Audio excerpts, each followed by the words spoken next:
Imagine waking up tomorrow and having $100,000 a year of passive income coming in for the rest of your life. Imagine the choices that you could make and the way that you could spend your time to not just live your best life on a day-to-day basis, but to become the person that you're created to be. For me, it's not just about the money, it's about the choices that the money gives, which is why in today's video, I'm sharing our 3-property blueprint for 2026. In this video, I'm going to show you how to build the exact portfolio that got me over $280,000 per year of passive income for life. Now, I know in today's world, as a father and a business owner, as well as an investor, that there are so many pressures. There's fears around interest rates, there's cost of living pressures, and there's massive amounts of uncertainty in the global economic environment. And as I've gotten older, I've realized that the only certainty in life is actually uncertainty. But what I absolutely love about the 3-property blueprint is the fact that it gives me some control, not just over my short-term decisions, but my long-term projections and my freedom down the line. Now, the first step is super simple, and I call it the accumulation phase, which is where we go out and we buy the properties that will give us choices and freedom in our futures. The biggest myth in Australian real estate this year is we need more, that you need to work harder and buy more properties and hustle towards the future that you imagine. But as someone who did that and bought 20 properties for myself over a 16-year period, I wish I had done it completely different and followed this 3-property blueprint. So the first step in this accumulation phase is simply go out there and buy one extremely high quality house. Now, for today's example, that house could be worth $700,000. And as long as it ticks these fundamentals of being a good sized piece of land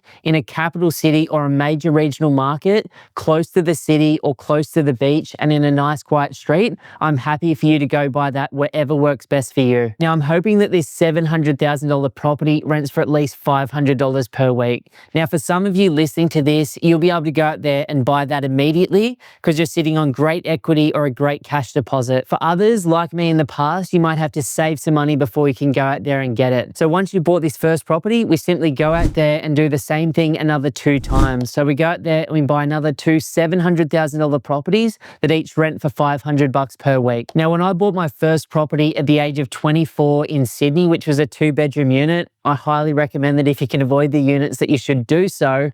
I was earning $55,000 a year working at IBM in their global graduate program. Now, later that year at age 25, I went out and bought my second property, which is a 5-bedroom house with a little granny flat out in the back on the Central Coast in New South Wales. And then I bought my third property at age 26 up here on the Sunshine Coast, which is a nice little 3-bedroom granny shack near the beach. Now, another one of the biggest myths is that you have to be earning a fortune to crush it as an investor and to go buy assets. And that is just fundamentally not true. In fact, in my position, having bought one at 24, 25, and 26, I earned no more than $80,000 per year during that journey personally. I think what I did have at that time that completely set myself up compared to my friends at the same age was an absolute laser focus on what I was doing with my money. I kept my budget and my costs in my life low, and I saved everything that I possibly could that wasn't going into those base costs. Now, obviously, that was a lot of activity for me in a very short period of time. So for you in step 1 during your accumulation phase,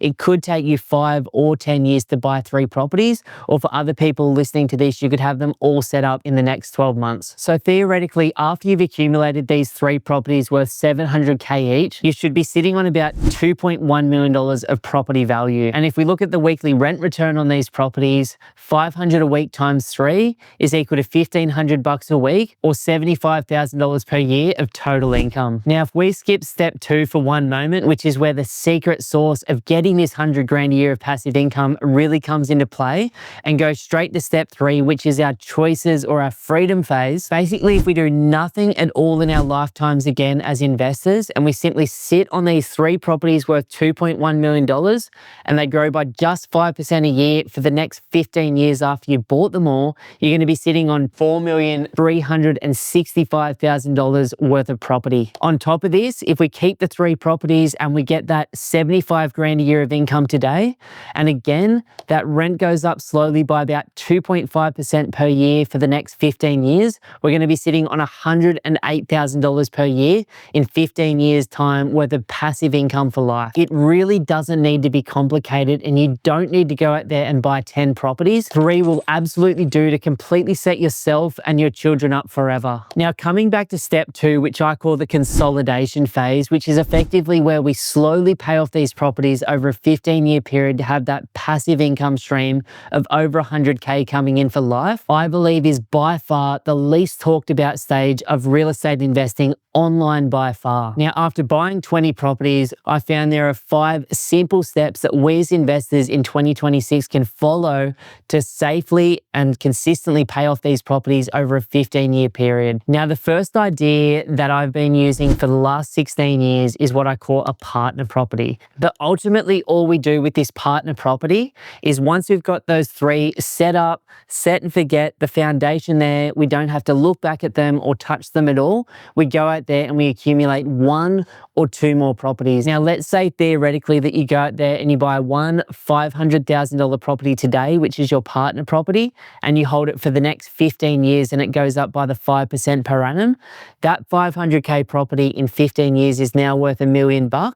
And when you sell that property, pay the bank off, pay the tax off the property, hopefully you've got a huge chunk of cash, $300,000-$400,000 plus, that you can wipe straight off the debt of these other properties. Now, I did this one in particularly a whole bunch of times, and it enabled me to own all of the properties that I still have outright, as well as my dream home owned completely outright by the age of 39. This partner property strategy is so overlooked in current real estate and the easiest way to pay off debt that I've found using leverage. Now, the second idea is what has worked for our parents and our grandparents for the last 100 years in Australia, and that is simply to do what the bank wants us to do anyway, and that is to pay principal and interest off the loan, which means that if you start with this amount today, in 30 years' time, you'll effectively owe the bank nothing and own the property outright anyway. It can be a really good strategy, not just to slowly chip away at the debt, but if you're not a great saver, it can really help from that perspective because it's kind of forced savings. It can also help you get a much lower interest rate with the banks in Australia in 2026 as well. Now, the third thing that I use in the consolidation or the paying down debt phase is simply using any tax benefits I receive. Now, there's 2 types of main tax benefits that I receive as an investor in Australia. That is the negative gearing benefits. So, for example, if I bought a property and it was costing me $20,000 a year to pay the interest and the expenses after the rent, then when I give that to my accountant, he will work with the Australian government and the Australian taxation system to save me a few bucks. The second thing is the depreciation, which is a massive benefit that we get here in Australia that a lot of other countries in the world don't receive. And that is simply if the property is newer or it's had significant renovations, then there may also be that tax depreciation report where you can save a few bucks from that perspective as well. But what I suggest is that if you've got 3 properties, there's most likely going to be some either negative gearing or tax depreciation benefit.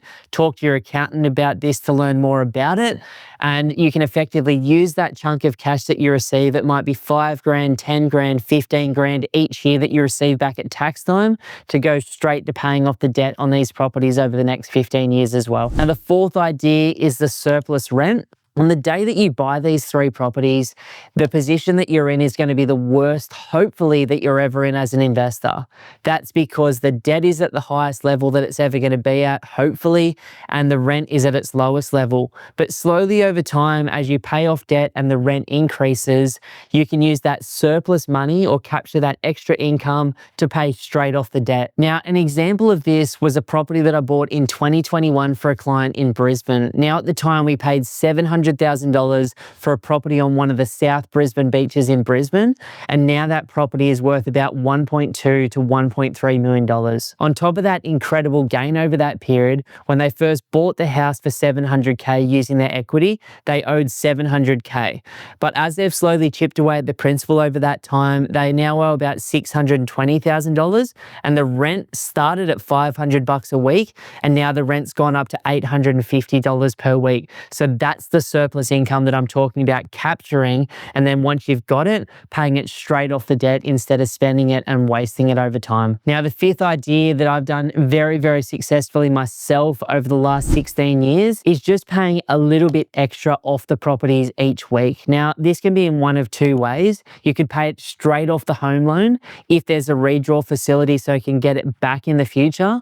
Alternatively, you can do what I do, and that is set up an offset account against the property, and you can pay into that offset account. So every dollar that you've got in there is a dollar on the home loan that you're not paying that week or that month. Now, it's not so much how much that you pay off every single week that matters. It's the consistency and the effort over time that matters. Now, while I've just gone super deep into the nuts and bolts of that 98% of your journey as an investor, which is the slower, boring, not as exciting, hard work of just paying off debt, I think it's really important that your journey to financial freedom is 3 simple steps. The first step is the accumulation phase, where you go out there and buy the properties that will make you free in the future. The second consolidation phase is where you slowly pay off the debt.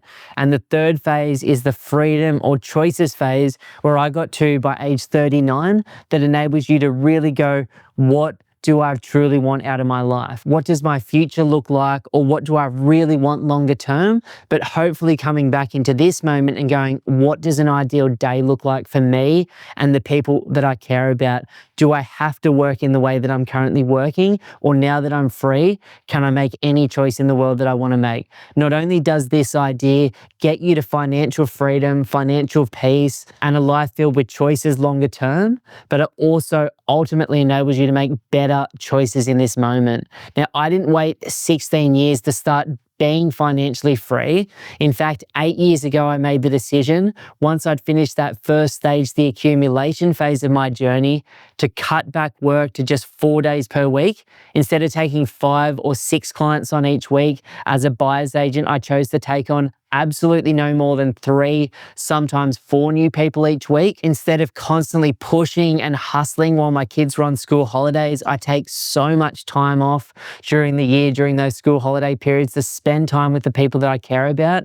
I can train more, I can surf more. I actually tested retirement and took 6 months completely out of the business in late 2023, 2024, and went around Australia in a caravan with my family. But ultimately, like I said at the start of the video, it's not about the money.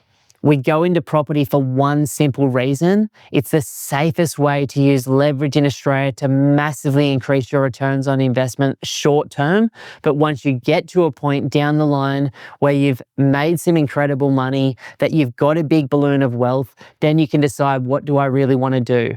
Do I want to keep these properties and have a passive income stream for life? Do I want to sell these properties and put a huge chunk of cash in the bank? Do I want a combination of these ideas in my portfolio? Do I want to keep going bigger? Or do I just want to tap out in 5 or 10 years once I've rinsed the next market, the new Brisbane or the new Perth? And you can let your future self decide what it is that you really want. But either way, property investing will absolutely change your life and the lives of the people that you care about. And it's completely changed my life and my experience here as a 40-year-old in 2026. Now, if you are completely over the 9 to 5 and want to take control of your financial freedom and the choices in your life in 2026, then I would love to offer you a one-on-one strategy session. Simply jump over to www.pumpedonproperty.com, click that free strategy session button. We can talk about where you are right now, where you'd like to be longer term. We can talk about this 3-property strategy in a lot more detail, and I can educate you on the best markets in Australia right now. And then you can take that information and go and absolutely smash it on your own, or potentially become one of the extremely small number of clients that we choose to take on as buyers agents in Australia each month. But either way, we wish you all the best on your journey. 2026, according to SQM research, is setting up to be one of the best years on record, and I wish you all the best throughout the rest of this year.